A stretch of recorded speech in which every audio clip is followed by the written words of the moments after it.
It's now your turn. So you're going to finish adding the melody to your whole composition. You will need to do this using your compositions plural because you've been doing lots, from the past few weeks. You'll need a lead pencil and you'll also need a ruler and quite possibly you'll need a rubber. I know I used a rubber a lot when I was doing my composition. This part's optional, as I said at the start. You do not have to add dynamics, but if you have some knowledge of dynamics, feel free to extend yourself by adding them to your composition.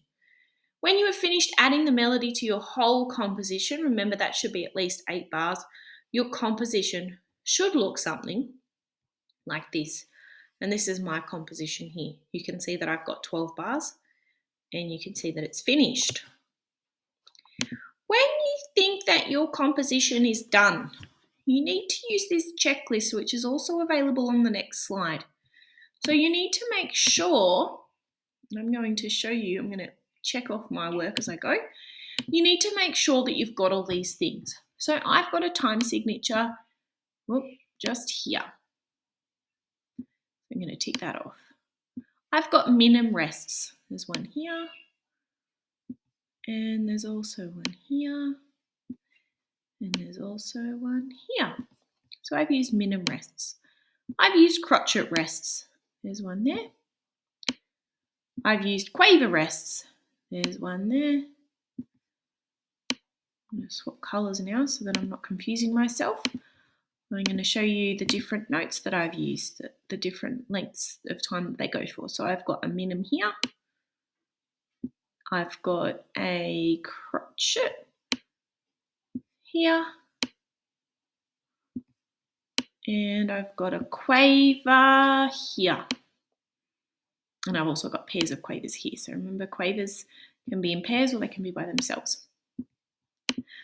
I've also used bar lines here and here and here and here and here and here. I'm not going to circle all of those.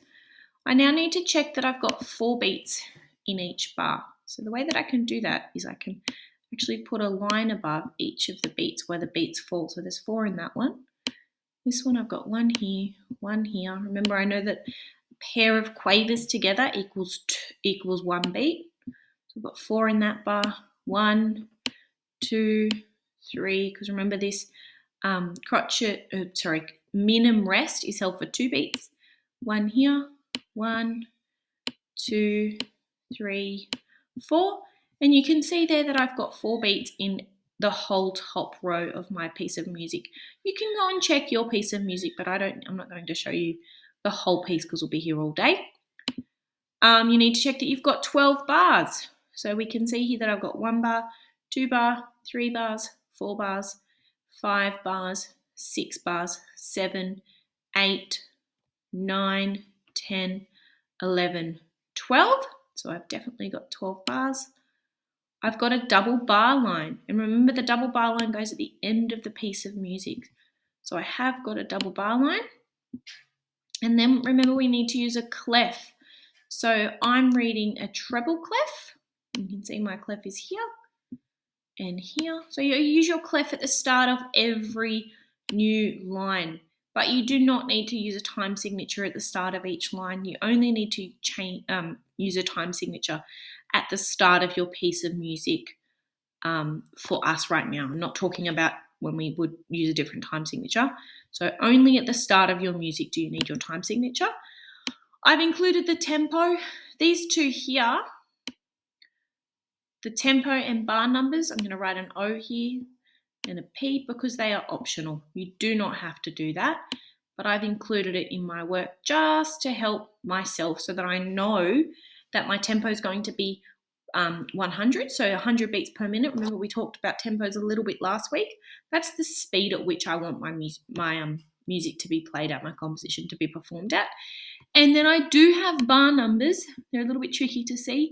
I've got a 9 here and I've got a 5 here.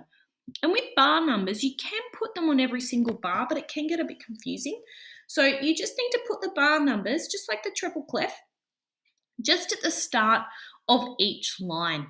So you don't need it at the start of your music because we all know that this is bar 1, but you just pop it at the start of each line of the music, just like that. So I've used my checklist. I've checked that I've got all of those things in my composition. So your composition should look something like that. You can then include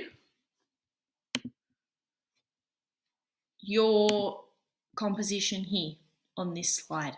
So you can insert a photo of your final composition here, and you've got your own checklist there to check off that you've done everything.